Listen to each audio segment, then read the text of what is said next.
Well, hello, friends, and welcome back to Living Divinely. I'm so glad you guys are here with me today, and I'm really looking forward to today's conversation. I feel like it's going to be a really good one. Today, I want to spend a little bit of time exploring something that I've been watching unfold across the internet for the past couple of years. And it changes from person to person, season to season. But very specifically, I want to talk about what I've been watching unfold online over the past several weeks. I'd say since about early February. If you have spent any amount of time on social media over the past couple of weeks, particularly Instagram, TikTok, or Pinterest, you have most certainly encountered the Carolyn Bessette-Kennedy content cycle. Since the release of Love Story, our timelines have been flooded with get ready with me videos, the how to dress like CBK guides, the very carefully curated outfits and looks, the blazers with the mini skirts and the blazers and the slip dresses, flip flops, ballet flats, like all the things. There have been so many deep dives into her wardrobe from the late 90s. I've even seen content about her posture at events and just the way that she existed in a room. So many things have been unpacked and talked about over the last several weeks. Real quick though, before I go any further, I do want to be very clear about something. I am not here to criticize that type of content, nor the people making it or consuming it. There is something genuinely compelling about Carolyn Bessette. This is coming from someone who grew up in the 90s, someone who at a very young age developed a very raging and uncontrollable obsession with the Kennedy family conspiracy theories, and it still runs through my veins. So I get it. Carolyn had a quality about her that is incredibly rare, a kind of visual integrity, the sense that what she put on her body was an actual honest expression of something that she already understood about herself. I saw and still see many parallels between Carolyn and Princess Diana, especially the way that they carried themselves publicly. Their whole presence and just demeanor is something worth studying, and I fully understand why people are so enamored of them even to this day. What I am very interested in and want to unpack and talk about, though, is the gap between studying something and attempting to replicate it. Because I've noticed from the outside looking in, and even from my own personal experiences as someone who has been studied and copied numerous times, when others attempt to copy or replicate a personality or style that is not their own, no matter how precisely someone follows that formula, there is always going to be something that doesn't fully connect. The look is there, the aesthetic is there, but the presence isn't. And a lot of times, those who feed into that type of content on how to morph into someone visually, or, all the different guides and posts, those who subscribe to that type of content are often met with frustration and sometimes confusion because they are questioning, like, I've done all the things, I'm buying the pieces, I'm following the guides step by step, and they still, in a lot of ways, feel like they're wearing a costume. And that is ultimately what I want to unpack today. After years of working in both fashion and brand strategy, I've learned enough to know and understand that what people are chasing when they chase the Carolyn Bessette style is not her wardrobe. They're not chasing that. They are more than likely chasing the feeling that her wardrobe communicated, the ease that she possessed, the self-possession, the authority of someone who made decisions about who she was and let those decisions show up in how she dressed, the way that she moved, the way that she occupied space. People are not trying to own her clothes. They are trying to own the feeling that she possessed. And this distinction between those two matter a lot, and I'm going to tell you why. Because a feeling is something that cannot be borrowed.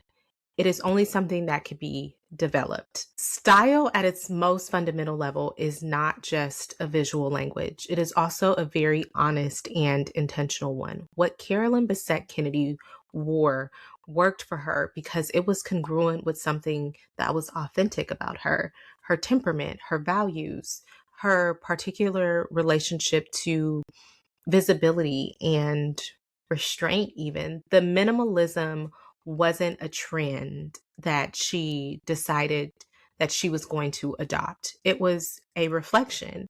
And when you attempt to wear someone else's reflection, there will always be something that is slightly off. Not because the pieces you have chosen don't work or because they are wrong, but because the internal reality that they were designed to express isn't yours. This same pattern shows up a lot in brand strategy. In my work, I've sat across from founders and creatives who have done the legwork. They've done an enormous amount of external research, studying the brands that they admire, cataloging the aesthetics that draw them into those brands, building mood boards that are full of other people's work. They arrive at these strategy sessions with me. And in those conversations, they have a very clear picture of what they want to look like. What they often don't have is an equally clear vision or picture about who or what they actually are. And those two things, what you want to look like and what you actually are, have to always be in conversation with each other. And this has to happen before any visual or narrative decision is landed on and before those decisions will actually stick. When those two things aren't in conversation with each other, the brand ends up doing the very same thing that the person trying to dress like Carolyn Bessette is doing. It wears someone else's reflection, and the audience can feel it. I mentioned this before, I talk about it all the time. Even if your audience cannot define what they are feeling or experiencing when they encounter you, encounter your work, a lot of the times the inauthenticity can be felt. They sense it. There's a very low grade sense that something is slightly off. And I do want to spend some time sharing my thoughts on why I believe that imitation stalls identity, because I think that this is part of the conversation that tends to get glossed over in favor of the more practical questions like, what should I do instead? What should I look like instead? I think glossing it over is exactly why the pattern keeps repeating. Imitation in fashion or in business is almost never about laziness. In my experience, it is almost always about uncertainty. When someone hasn't done the internal work of understanding what they value, the things that they are drawn to instinctively and why, they tend to reach for the nearest available template. And that is a template that belongs to someone who is compelling, someone successful, someone whose presence reads as intentional and coherent. This almost always feels like a reasonable place to start for someone who has no idea of who they are and where they actually belong. The problem with all of that is it's a starting point. And from that starting point, there's no next step. You can refine the imitation endlessly, getting closer and closer to the original, and you will never arrive at yourself in that process. Not because your reference is wrong, but because the direction is wrong. You are moving towards someone else rather than doing the work of moving closer to yourself. I had a conversation not too long ago with a prospective client who came to me for brand strategy work. One of the first things that I always ask in those early conversations is which brands do they admire? Whose work do they see themselves reflected in? And what creative voices or visual worlds feel closest to what they are building? It's a question that is designed to help me understand what someone is drawn to and why, because that instinct is useful data to me when I am trying to articulate something about their brand. So, this particular person named a very well known creator and said something that I've thought about a lot since then. They said that they wanted their business to show up exactly like that person that they admire, not in the spirit of the person, not informed by that person's approach, but exactly like them. The same tone, the same aesthetic, the same exact way of positioning themselves in the market. And of course, I push back on that because that's a part of my work. That's what I'm here to do. I explained that distinction is not just a creative preference and brand strategy, it is a strategic necessity. That very thing that they admired about this creator, the sense of authority, specificity, and presence, was inseparable from the fact that it was genuinely that person's. That's something that you can not replicate. You can't replicate someone else's presence. You can only develop your own. And of course, they pushed back harder and we ended up not moving forward together. I've made peace with that. I think it was the best decision for the both of us, and it was ultimately the right outcome. What I kept thinking about after that conversation wasn't the disagreement or the pushback itself. It was what I recognized in the midst of that conversation, which was the prospective client believing that if they could just get close enough to someone else's success who they admire, some of that success would ultimately transfer. The creator that person admired was building from the inside out. Their aesthetics, their tone, their positioning were all expressions of something that they had already gotten clear on internally. And because that they were building from that clarity, they could only continue to evolve. Their brand could grow because it was rooted in something that is authentic. When you build by imitation, you are choosing to build from the outside in. The foundation is someone else's reality, not yours, which means that every time the person that you're modeling evolves, and they will evolve because that's a natural part of life and growth itself, you are going to be left holding a version of them that they have already moved past. You are essentially recycling what they've outgrown. You are always going to be 10 steps behind, not because you are slower and don't necessarily know what you're doing, but because you're running in the wrong direction. I recently was having this conversation with someone else, and what I think happens in the midst of these types of discussions is that it gets flattened into a claim that I'm not making. And this is also something that I want to address. I'm not saying that every idea must be entirely original, because that is simply not how creativity works. Ideas are constantly borrowed, recycled, recombined, and built upon. That's nothing new. This is literally how culture moves. That is how creative fields continue to evolve. There is a long, legitimate tradition of influence, of learning from what came before and allowing what you admire to teach you something about your own individual instincts. That is not what I'm describing when I talk about imitation. The distinction I'm drawing is between using someone as a reference point and using them as a replacement for your own self-knowledge. It is the distinction between allowing someone's work to sharpen your understanding of your own sensibility and attempting to wear their sensibility in place of your own. One is how you develop a voice, the other is how you postpone developing one. What I want to offer now is somewhat of a framework. Across both fashion and brand work, I've watched this process unfold enough times to recognize what it actually looks like when someone begins to develop their own sense of style, presence, and aesthetic language.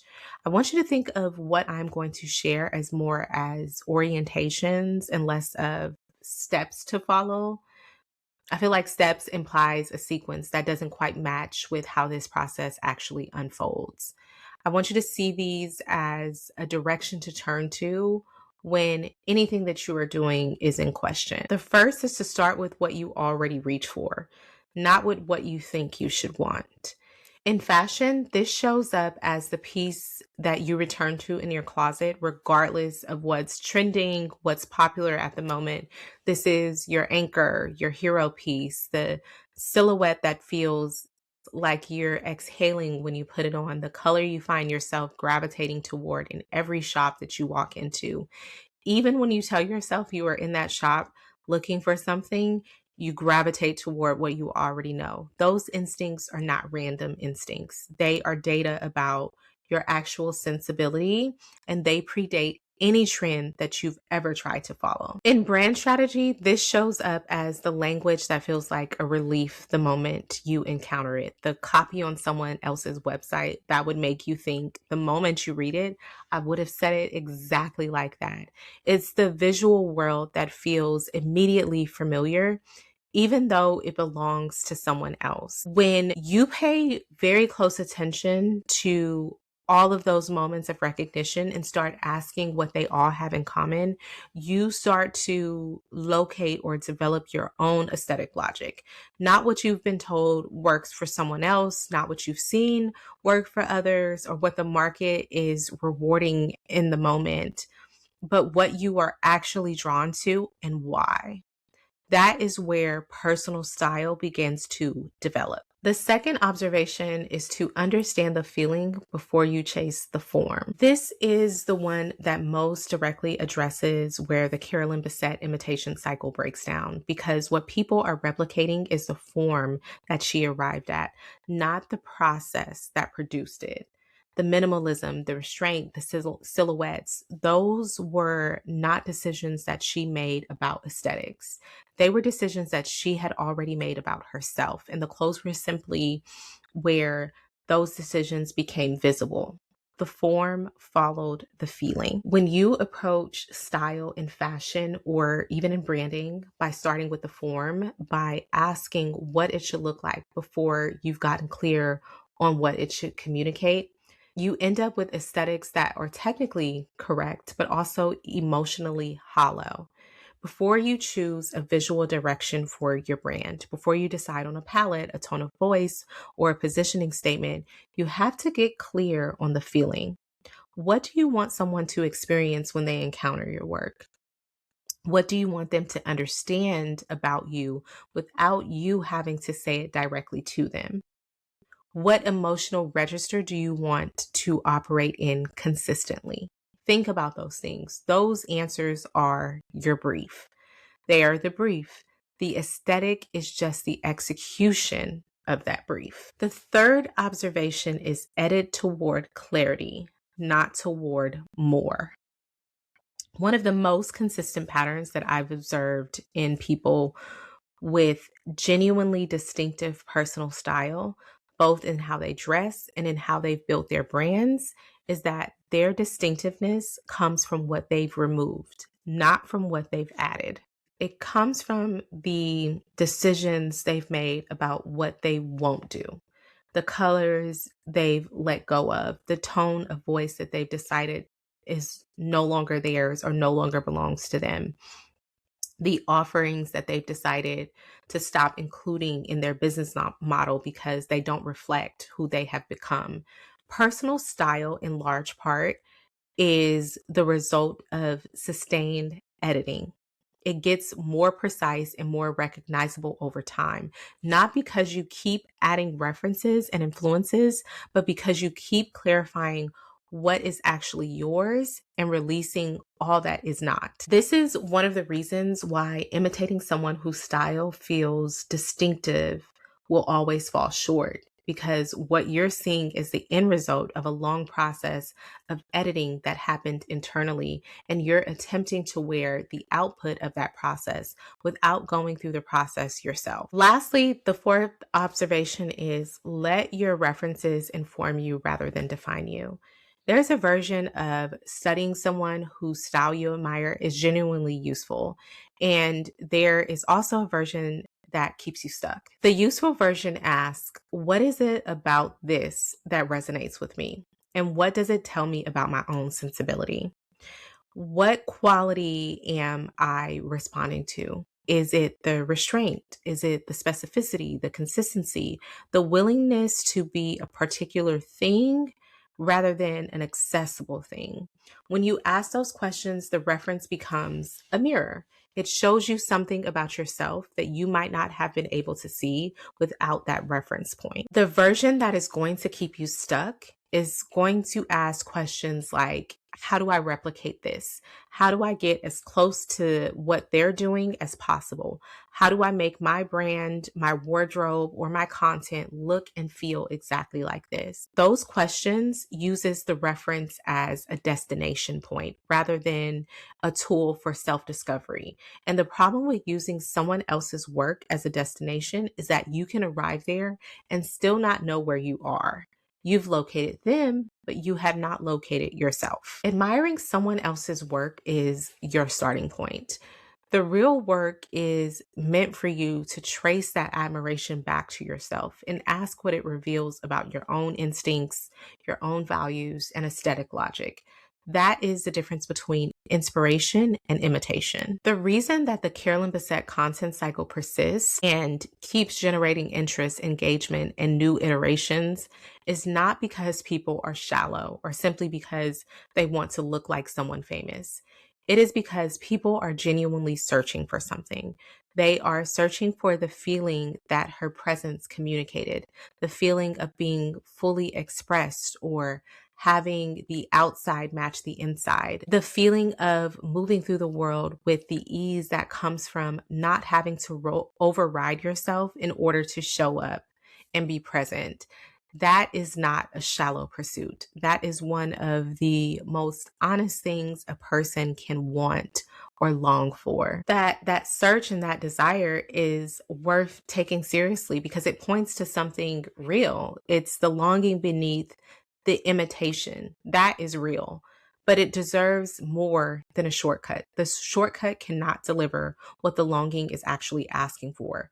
Not because the shortcut is morally wrong, but because it moves in the wrong direction. It reaches outward when the work is internal, it's inward. It borrows from a form when the work here is really to understand your own feeling. You cannot find yourself by wearing someone else. The brands that resonate the most are never the ones that found the right reference to replicate. They are almost always the ones who were brutally honest about where they already are and where they wanted to go, so much so that the expression became almost inevitable. The style emerged from that honesty. It never preceded it. I want to thank you all so much for being here with me today and allowing Living Divinely to be a part of your journey. I hope that this episode resonated with you. And if it did, I encourage you to share it with someone else who is still searching for their own personal style in their wardrobe, their brand, or the way that they show up into the world. You can follow the podcast wherever you listen to podcasts and join in on the conversation on Instagram, TikTok, and now Substack. Until next time, stay rooted in your truth and refined by your own design.